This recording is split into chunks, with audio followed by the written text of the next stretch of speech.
Most people lose negotiations even before they open their mouths.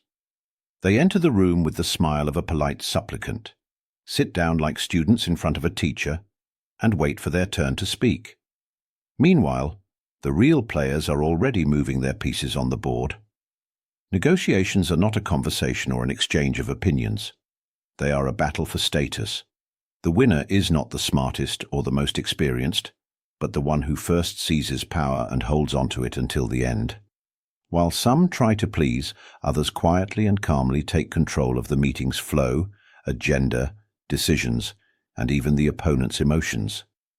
Today, you'll learn how to show who is boss from the very first seconds, how to maintain your position as a leader without raising your voice, and how to end meetings so that the decision is always yours.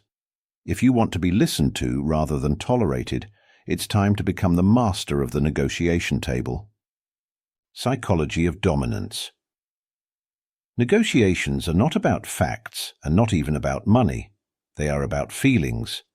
The one who appears stronger, calmer, and more confident wins. The psychology of dominance is built on creating the impression in the opponent. You control the situation, even if the stakes are high and you are risking. First, control of body and voice.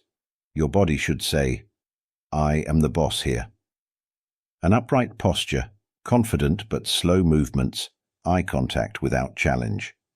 The voice, steady, low, without unnecessary words. People read not what you say, but how you sit, how you move, and with what intonation you pronounce your words. If you speak loudly, quickly, with nervous laughter, you have already lost.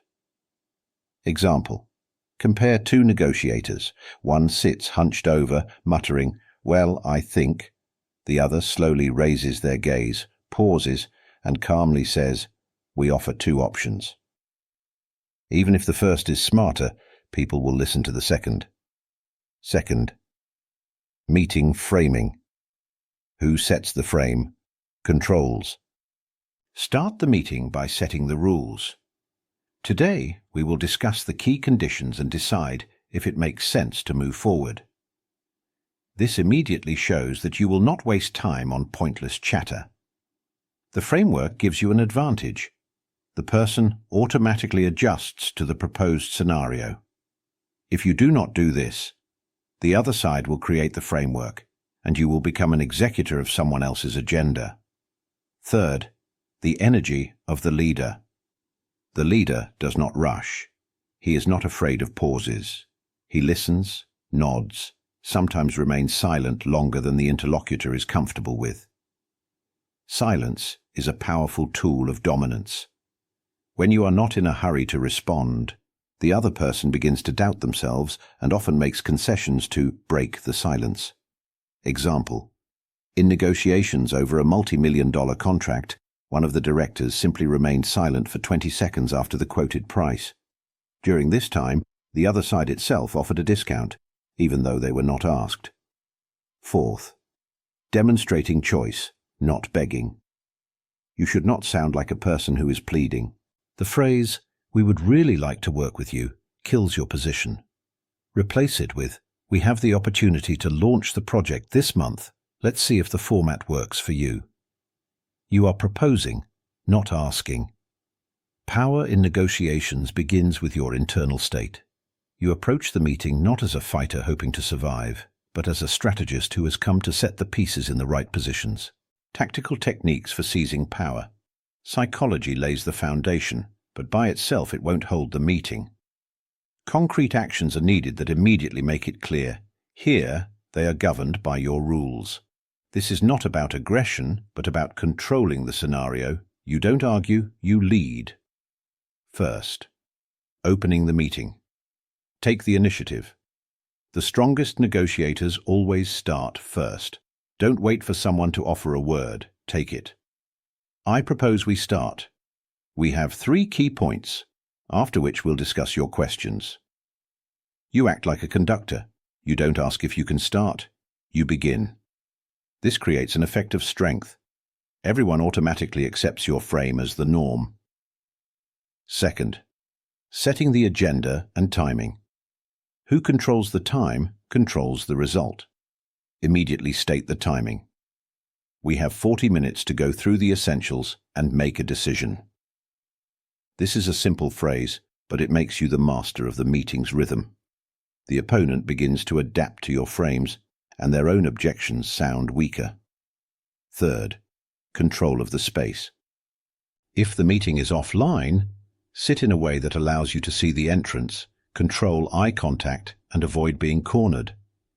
If online, set up your camera so you look calm and confident. Confident space plus confident person. People feel this subconsciously. Fourth, take control of the pace. If your opponent tries to derail your agenda and steer the conversation aside, do not argue. Say, "This is an important topic. We can discuss it after the main questions. Let's close the key block." You are not resisting but guiding. This is true power. Fifth, value anchor. When discussing money or conditions, first state the range and link it to value, not price. Not, "It costs 100,000, but it provides savings of 150,000 per quarter." You are not justifying the price, you are justifying the benefit. This shapes perception. You are not an expense, but an investment. Sixth, pauses and speech rhythm. Speak slightly slower than usual. Make pauses. People perceive those who are not in a hurry as stronger. Fast speech is perceived as nervousness, while slow speech is seen as confidence and control. A slow pace breaks the opponent's usual rhythm and puts them in the position of catching up. You don't win negotiations with arguments, you win with structure. And the structure always belongs to the one who takes control into their own hands. How to maintain power until the end of the meeting. Seizing the initiative is half the battle. The main mistake of most people is taking control at the beginning, but losing it at the finish when negotiations, doubts, and emotions start. If you want to leave with a decision rather than a "we'll think about it," you need to hold on to power until the last second. First, manage doubts. Don't argue with them. When the interlocutor says, "I'm not sure," don't start justifying yourself. Respond calmly. That's normal. Big decisions take time. Let's figure out exactly what causes the doubts. You're not defending yourself. You're managing their emotions. At this moment, you become not a seller, but a consultant, and your status rises. Second, take control during objections. If the opponent raises their voice, don't match their level. Speak quieter and slower. The contrast between their emotions and your calmness creates the impression that you are stronger. The one who remains calm under pressure appears to be the master of the situation, and this disarms the opponent. Third, close agreements firmly but gently. Never end with phrases like "think about it" or "waiting for your response." You are not asking, you are guiding. Then I will send the contract today, and we start the discussion on Tuesday. Is that suitable? This is not a request. It is a polite command. You give the impression of movement, and thus keep the initiative in your hands. Fourth, leave the feeling of choice but maintain control. Offer not just one option, but 2 or 3, all convenient for you. For example, there is a basic package, an extended one, and we can also do a partnership format. Which one suits you better? You are not asking yes or no. You are asking specifically how. This is a psychological trick. The person does not feel pressured but makes the decision within the framework you set. Fifth, end the meeting with a position of strength. The last phrase stays in memory the strongest. It should sound like the conclusion of a winner. Excellent, moving forward. I am available, waiting for confirmation, and I will send the materials. You don't wait for them to decide. You show that the process has already begun. Negotiations are won not by arguments, but by control. The one who maintains the initiative until the end takes the deal. Negotiations are not about convincing. They are about managing. If you enter as a supplicant, you've already lost before you even start.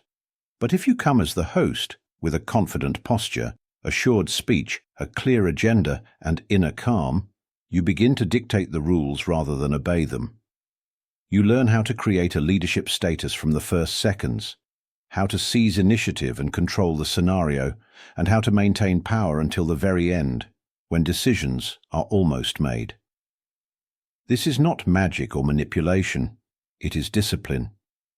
Your task is not to be liked. Your task is to leave behind a sense of strength and clarity so that people want to work with you, not argue. Remember, there is always someone in charge in negotiations.